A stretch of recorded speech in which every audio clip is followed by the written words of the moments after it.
Historia 1 del rancho de la Cerca Rota. En las afueras de Burgos, a casi 30 kilómetros de cualquier pueblo, se levantaba el rancho de los Molina. Era una propiedad antigua, rodeada de encinas retorcidas y colinas de tierra seca. El lugar siempre había tenido fama de extraño, pero nadie hablaba demasiado del tema. Cosas del campo, decían los vecinos. Sin entrar en detalles, don Aurelio Molina, un hombre de 67 años, que llevaba toda su vida trabajando la tierra, había pasado décadas ignorando los rumores. Sin embargo, durante el último invierno, algo empezó a inquietarle. No era solo el viento fuerte ni el sonido de los animales nocturnos. Era otra cosa, algo más grave. Todo comenzó con la cerca del rancho, una mañana de febrero. Al salir para revisar el ganado, Aurelio encontró un tramo de la valla completamente destrozado. No parecía el trabajo de un jabalí ni de ningún animal que él conociera. Las tablas estaban arrancadas desde dentro hacia afuera, como si algo muy grande hubiera empujado la madera con una fuerza descomunal. Lo reparó con herramientas y clavos nuevos. Pero a la mañana siguiente, la cerca volvió a amanecer rota. La misma parte, las mismas tablas arrancadas, como si alguien o algo regresara cada noche. Aurelio empezó a dormir menos, a comer poco, a caminar nervioso por la casa. El rancho, silencioso durante el día, se volvía un laberinto inquietante al caer la noche. Una semana después, su hijo Mateo decidió ayudar. Colocaron cámaras alrededor de la cerca, todas conectadas a una vieja pantalla en la cocina. Si es un animal, lo sabremos, dijo Mateo. Sin embargo, en el fondo, ambos temían descubrir algo que no querían enfrentar. La primera noche de grabación fue un fracaso. Todas las cámaras quedaron borrosas en el mismo minuto, como si una ráfaga de interferencia hubiese recorrido el rancho. La segunda noche, en cambio, registraron algo distinto. A las 3:17, una de las cámaras enfocó directamente la valla. No se veía ninguna figura, ningún movimiento visible, pero la madera empezó a doblarse sola, crujiendo, astillándose como si estuviera siendo empujada por manos invisibles. Después, un sonido seco recorrió la pantalla, arrastre de cadenas, golpes contra el suelo, un eco metálico que parecía venir de todas partes. Mateo retrocedió, pálido. ¿Escuchaste eso?, preguntó. Aurelio no contestó, solo cerró la pantalla de golpe. Los días siguientes, el rancho se volvió insoportable. El ganado se negaba a pasar por ciertos puntos del terreno. Las gallinas dejaban de poner huevos. Los perros, que solían ladrar a cualquier ruido, ahora gemían en silencio y se escondían ante la mínima sombra. Cada noche, la cerca aparecía rota en un tramo diferente, como si aquello que rondaba la propiedad estuviera probando los límites, buscando el punto débil. Una madrugada, Aurelio escuchó algo que lo heló por completo. Entre los pliejes del viento, sobre el sonido de la hierba moviéndose, se oía claramente el arrastre rítmico de algo pesado, cadenas golpeando la tierra. No fuera del rancho, sino dentro, muy cerca de la puerta principal. El viejo tomó su linterna y salió, temblando. La luz amarillenta iluminó apenas unos metros. A lo lejos, la valla estaba, otra vez, completamente destruida. Pero esta vez no había huellas, ni sombras, ni movimiento. El silencio era absoluto, un silencio antinatural. Aurelio avanzó despacio, y entonces lo escuchó, un suspiro largo detrás de él. No humano, no animal, demasiado profundo, demasiado cercano. Giró la linterna, pero no había nada, nada visible. Corrió de regreso a la casa, cerró la puerta y se encerró en la cocina. Allí encontró algo en la mesa. La pantalla que mostraba las cámaras había encendido sola, y una de las imágenes estaba fija, con una figura distorsionada, nebulosa, de contorno casi humano, pero sin rostro. Una sombra que parecía observar directamente a la cámara. Aurelio, él retrocedió, horrorizado, mientras la figura se movía levemente, como si respirara. La pantalla parpadeó una última vez y se apagó. Al día siguiente, Mateo regresó al rancho para ver a su padre, pero encontró a Aurelio sentado en silencio, mirando por la ventana. La cerca, como siempre, estaba completamente destruida, pero esta vez había marcas profundas en la tierra. 3 surcos largos, paralelos, como garras. Sea lo que sea, murmuró Aurelio. Ya está dentro del rancho, y no se irá. Mateo quiso cuestionarlo, pero algo en el holar del viejo le impidió hacerlo. Había miedo allí. Miedo real, pero también resignación. Esa misma noche, los Molina escucharon un golpe en la puerta principal. Un golpe lento, metálico, y diga acompañado del sonido familiar y del arrastre de cadenas. La cerca ya no era lo único roto en ese rancho. Historia 2. La mujer que camina entre los maizales, en un pequeño rancho de Valladolid, rodeado por hectáreas interminables de maizales, vivía Clara. Una mujer de 42 años, que había heredado la propiedad de sus abuelos. Era un lugar tranquilo, silencioso y aislado, demasiado aislado. Durante el verano, cuando las plantas de maíz alcanzaban más de 2 metros, el campo se convertía en un laberinto natural, donde el viento silbaba como si contara secretos de otra época. Clara siempre había oído historias viejas del lugar. Los vecinos hablaban de sombras que se movían entre los tallos, de voces que llamaban al caer la noche, de una mujer vestida de negro, que caminaba lentamente por los surcos. Pero eran cuentos rurales. Historias para niños, o eso pensaba ella. Todo cambió a finales de agosto, cuando las hojas del maíz empezaron a secarse. Una noche, mientras regaba el jardín, Clara escuchó pasos dentro del maizal. Eran pasos lentos, arrastrados, como si alguien caminara con dificultad. Pensó que podía ser un vagabundo, o quizá un animal grande, pero los pasos no variaban de ritmo.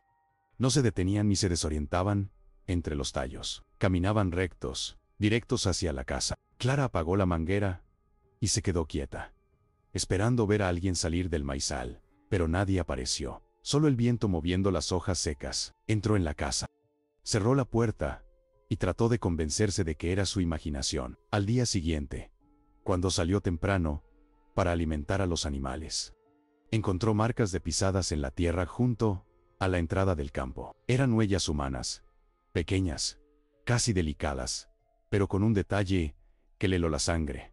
Estaban demasiado hundidas, demasiado profundas para pertenecer a alguien de peso normal. Era como si la figura que había caminado por allí fuera extremadamente pesada, o se encontrara cargando algo. Las noches siguientes, los pasos regresaron, siempre a la misma hora, la 1:13. Clara decidió observar desde la ventana, con las luces apagadas. A esa hora exacta, los tallos del maíz comenzaron a moverse.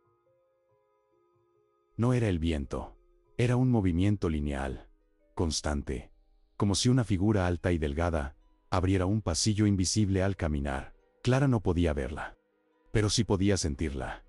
Era como si una presencia se desplazara por el campo, siempre acercándose un poco más, siempre siguiendo el mismo camino, una ruta ritual. Ella llamó a su tío Juan, el único familiar cercano, para que durmiera una noche en el rancho. Quería una segunda opinión. Si es alguien, lo sacamos de aquí, dijo él. A la 1:13, ambos se quedaron en silencio, observando desde la ventana del salón. Y entonces sucedió. Los maizales se partieron en una línea perfecta. Una sombra alta emergió entre los tallos. No se veía su rostro, solo la forma de una mujer vestida con un vestido negro largo, completamente empapado. Algo goteaba desde el borde de las mangas, cayendo al suelo como pequeñas gotas oscuras. Juan, más valiente que sensato, salió con una linterna para enfrentar a la figura. Clara gritó para que no lo hiciera, pero él no escuchó. Dio 3 pasos hacia el campo y apuntó con la luz. La mujer se detuvo, pero no reaccionó. No levantó la cabeza, no habló, no huyó, solo quedó inmóvil, hasta que la linterna comenzó a fallar. El haz de luz vibró, parpadeó y se apagó.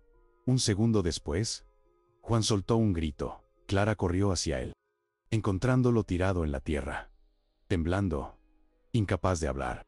Cuando consiguió levantarse, solo pudo decir una frase: Clara, no tiene cara. Aquella noche, Juan abandonó el rancho y le suplicó que hiciera lo mismo, pero Clara no podía dejar su hogar y como así, durante los días siguientes, notó que algo había cambiado en el maizal. A plena luz del día, los tallos parecían más densos, más cerrados, como si el campo respirara, como si algo se moviera allí dentro constantemente. Una mañana, notó algo aún más inquietante.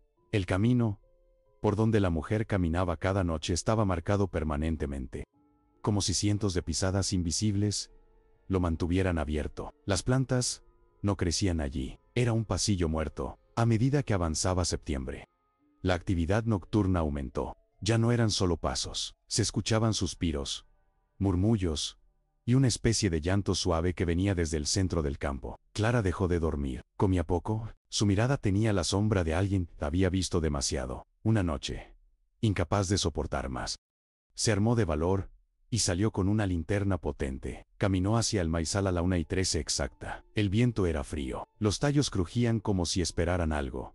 Entró en el pasillo muerto. La tierra estaba húmeda, el aire helado. Y al fondo, allí estaba ella.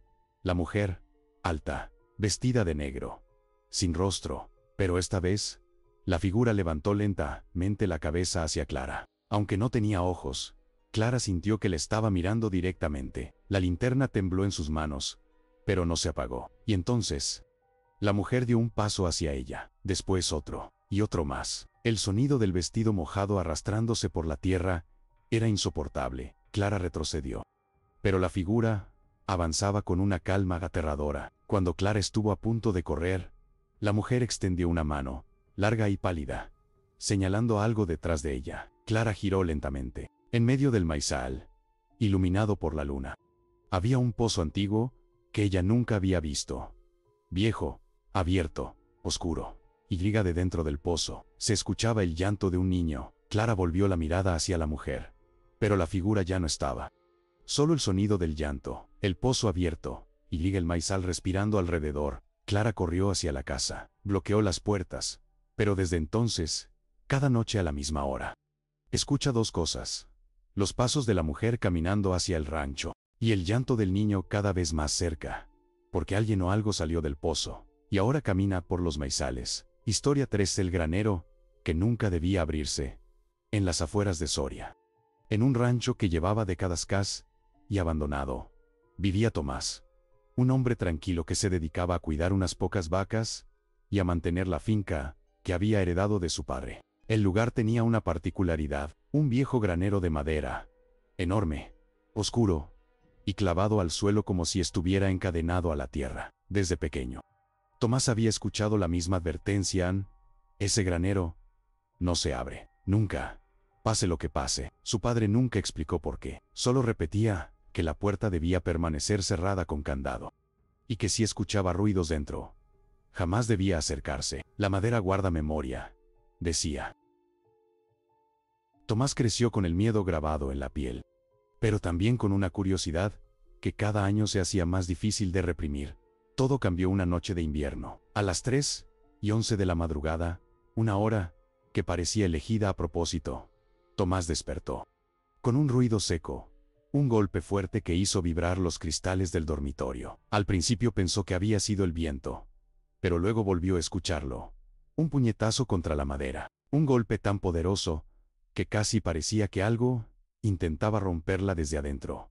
Tomás encendió la linterna, se puso las botas y salió a la helada noche castellana. El silencio era absoluto, salvo por los golpes regulares, rítmicos, que venían del granero. Se detuvo a unos metros. El viento movía su aliento en nubes blancas. La luna iluminaba la estructura como si fuera un altar de sombras. 3 golpes en silencio.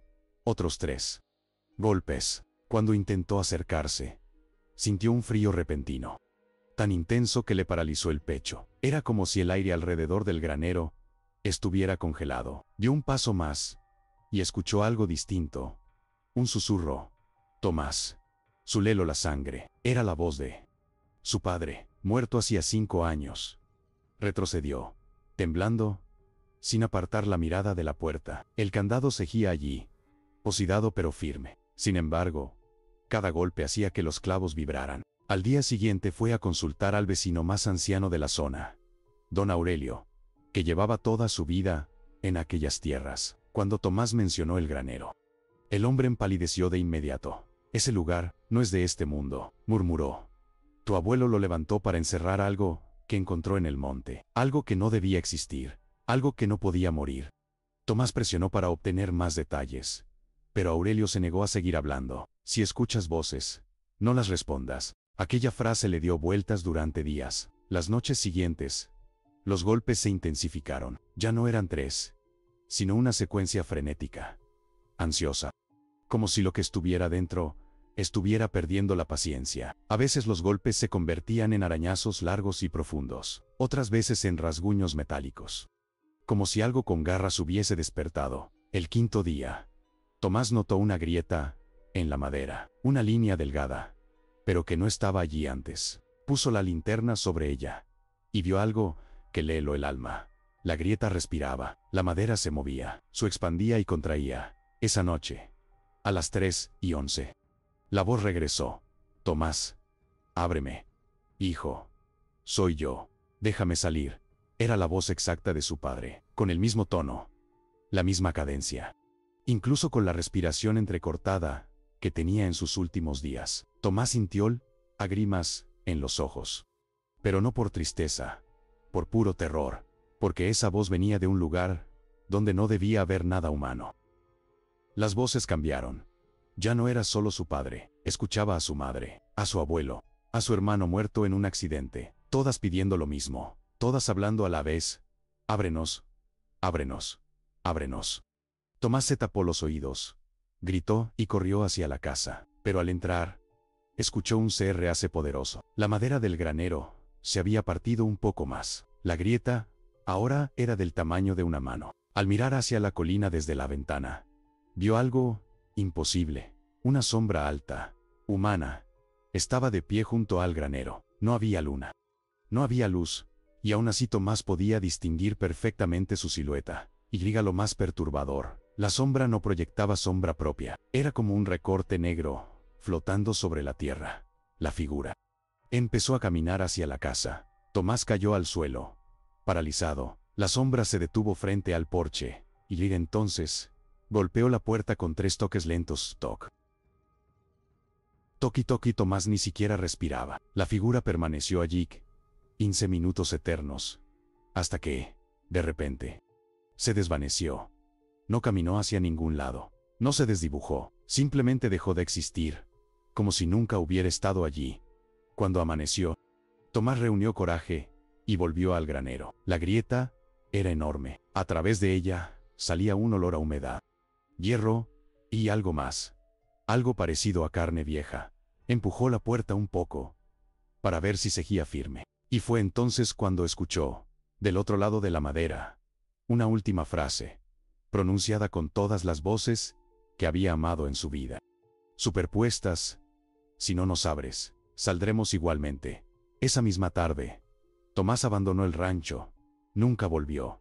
Pero los vecinos dicen que, desde entonces, cada noche a las 3:11, las luces del granero encienden solas. Y que ahora, la puerta ya no tiene candado. Historia 4: La cabaña del silencio. Aquel invierno fue el más frío que se recordaba en toda Castilla. La nieve había cubierto los caminos, y el viento parecía una criatura viva, que rugía entre los árboles. En medio de aquel desierto blanco, se encontraba una pequeña cabaña de piedra, solitaria, vieja, con el tejado hundido en un costado. Era el refugio del que pocos hablaban, pero que todos sabían que existía. La llamaban la cabaña del silencio. Nadie sabía quién la construyó, ni cuándo. Algunos decían que fue obra de un monje que huyó del monasterio en el siglo XVIII. Otros afirmaban que había sido el escondite de un asesino, pero todos coincidían en lo mismo.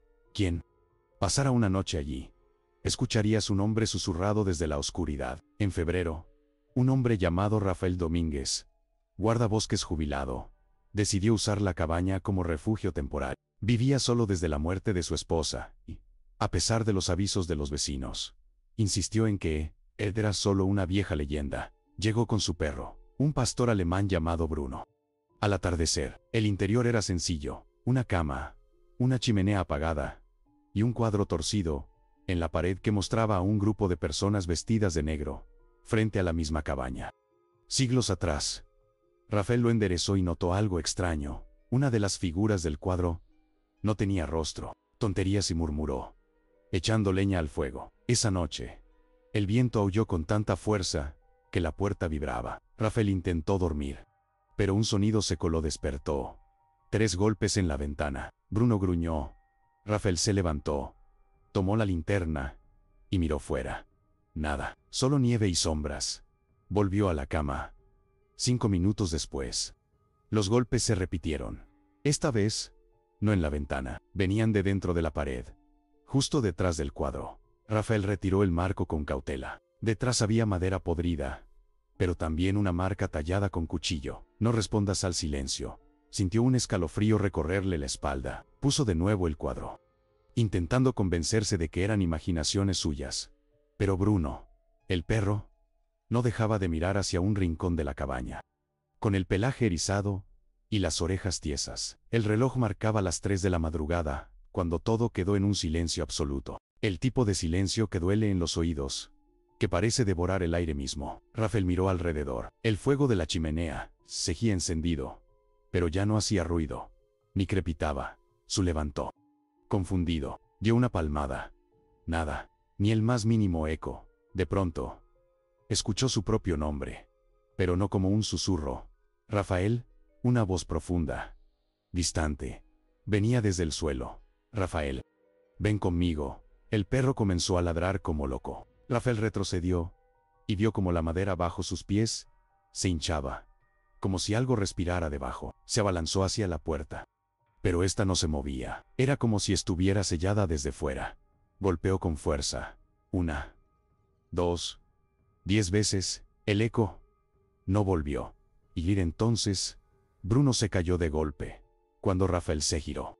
Su perro estaba inmóvil, mirando hacia un punto del suelo. Tenía la cabeza ladeada, los ojos fijos, el cuerpo tenso. Rafael se acercó. El perro, lentamente, movió el hocico y dijo su nombre. Rafael. La voz era humana, perfectamente humana. Rafael cayó de espaldas, gritando. El fuego se apagó de golpe, y la oscuridad lo cubrió todo. Solo la silueta de Bruno, quieto, lo observaba, y riga en la penumbra. Una segunda voz respondió. Ya no hay silencio que romper. Cuando los aldeanos fueron a buscarlo, al día siguiente, encontraron la puerta cerrada, pero sin llave. Adentro, el fuego se había consumido. Y sobre el suelo, había 2 sombras dibujadas en la madera, una de hombre y otra de perro. El cuadro seguía colgado, pero ahora había una nueva figura junto a las otras. Un hombre con gorra, sosteniendo una linterna, con un perro a su lado. Nadie volvió a pasar una noche allí, y liga cada vez que la nieve cae. Los leñadores dicen que se oyen 2 pasos sobre el hielo, sin voz, sin huellas. Repitiendo una y otra vez Rafael. Historia 5. El último inquilino del rancho San Aurelio. El rancho San Aurelio, situado en una meseta aislada de Extremadura, llevaba décadas abandonado. La casa principal era grande, con un pórtico de piedra y ventanas rotas que parecían ojos vacíos vigilando la llanura. Nadie se acercaba allí, especialmente después del incendio que, 30 años atrás, había destruido los establos y matado a su último propietario, don Aurelio Valcárcel, un hombre rico y temido por igual.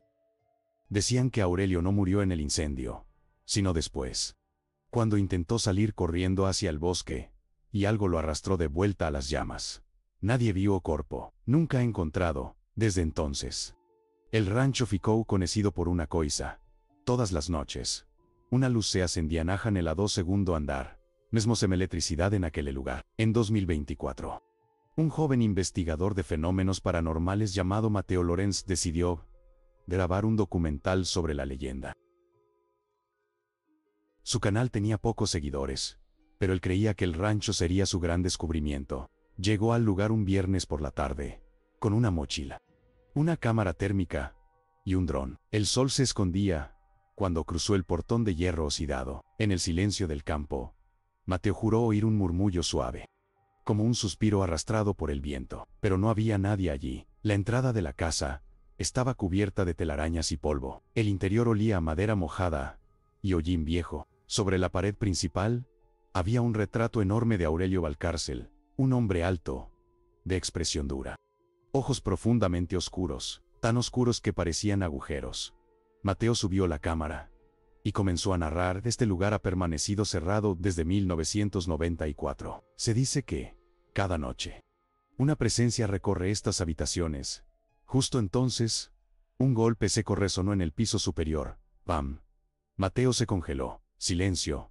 Respiró hondo. Se puso nervioso y siguió grabando. Subió las escaleras lentamente, cada peldaño crujiendo bajo su peso. El pasillo de arriba era estrecho y estaba cubierto de polvo. Las puertas de los antiguos dormitorios permanecían entreabiertas como bocas de madera. La luz, la famosa luz del rancho, venía del último cuarto, a la derecha. Mateo se acercó con la cámara levantada. A cada paso, el aire se volvía más frío. Su propio aliento comenzó a salir en nubes. Cuando empujó la puerta, la sala estaba vacía, sin lámpara, sin vela, sin fuente de luz. Mesmo así, el cuarto estaba iluminado. Mateo dio un paso para atrás, asustado. Y la porta se fechó violentamente atrás de él. Él giró a maçaneta trabada. La luz comenzó a piscar rápidamente, como si algo tentase se materializar no ar. A cámara térmica captó uma silhueta no canto do quarto. Un hombre muy alto, inmóvil, como si estuviese de costas. La silueta viró lentamente a cabeza, mas en vez de rostro, había apenas sombra. Mateo tremía. ¿Qué eres?, murmuró. La silueta dio un paso a grave frente. O chao rangeó. Otro paso, y liga final. Mateo cayó sentado no chao, recuando a te encostar na parede. La cámara vibra en su mano. Una figura se agachó a te ficar na altura de sus ojos. Mateo puede sentir o cheiro de fumaza. Y algo peor, carne queimada. Entao. A voz. Aquella voz grave. Roboca. Como brasas vivas. Porque ha vuelto. Mateo tentó un respondedor. Mas a garganta trabó. A sombra levantó a mao. Y pousó ora sobre o peito dele. Ven sobre o corazao. Un arrepio percorreu o corpo inteiro. E a voz voló. Yo ya morí aquí. Pero tú vas a quedarte conmigo. A luz apagoro. Mateo gritó. E tudo ficou oscuro. Na mana seguinte, os bombeiros foram chamados por pastores que viran fumaza subindo do rancho. O incendio foi contido rapidamente. Mas dentro de la casa, encontraram apenas una mochila de Mateo, queimada nas bordas. E ese a cámara destruída. O corpo dele nunca foi encontrado. Meses depois, videos começaram a surgir no canal que ele administraba. Videos nuevos. Videos que ningún envió. El primer espectáculo del interior del rancho San Aurelio. En silencio absoluto, no canto do cuarto, iluminado, una silueta oscura aparecida por algunos segundos, antes de que la imagen se distorsione. En la descripción del vídeo, una única frase: no soy Mateo.